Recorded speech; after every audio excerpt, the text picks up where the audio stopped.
Филиппиндин бул түндүк чек арасында жашоо жеңил эмес. Киши өт алгыс аскалары жана борон чапкындардан улам арал маал менен бир нече жума бою обочодо калат.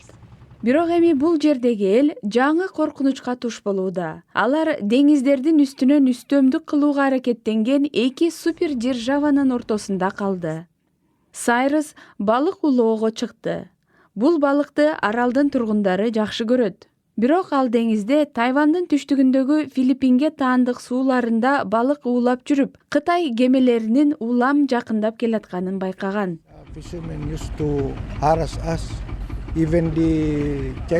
Кытай балыкчылары бизди коркутушчу. Жада калса Кытайдын жээк күзөтү да аралды кыдырып жүрчү.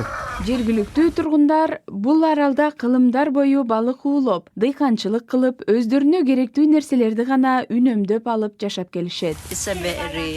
Абабыз таза, биз бул жерде тынч жашайбыз. Бирок алардын Тайванга жакындыгы аларды АКШтын стратегиялык союздашына да жана башкалардын алсыз душманына да айландырды.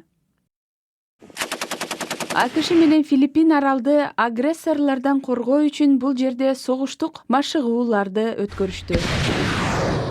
Бул эки союздаш мурда эч өткөрүп көрбөгөн ири аскердик машыгуулардын бир бөлүгү болуп калды.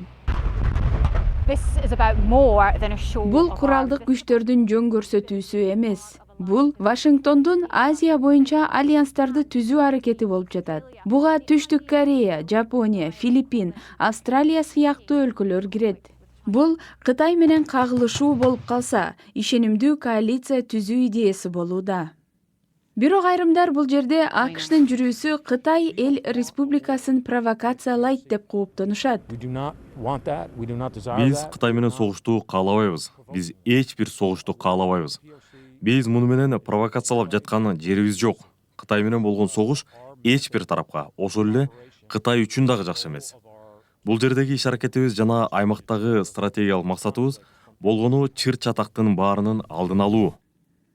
Филиппиндин алыскы түндүгүндөгү жай-баракат жашаган бул шаар эми ошол душмандык аракеттердин бир бөлүгү.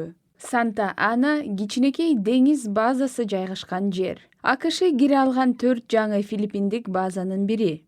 Бирок айрымдар бул аймакты бутага айлантып жибериши мүмкүн деп кооптонушат. Бул чындап эле оор тандоо. Ошондуктан биз бул тууралуу жана биздин элдин сезимдери тууралуу да маалымат бергенге аракет кылып жатабыз.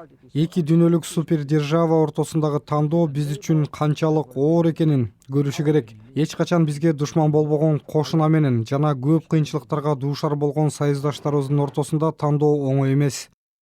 Бирок саясаттан алыс болгон бул аралдын эли келечек тууралуу кабатыр болбоого, колунда бар нерселерден ырахат алып жашоого аракет кылышат. Алар мага аралдагы жашоо эң жөнөкөй жашоо дешти.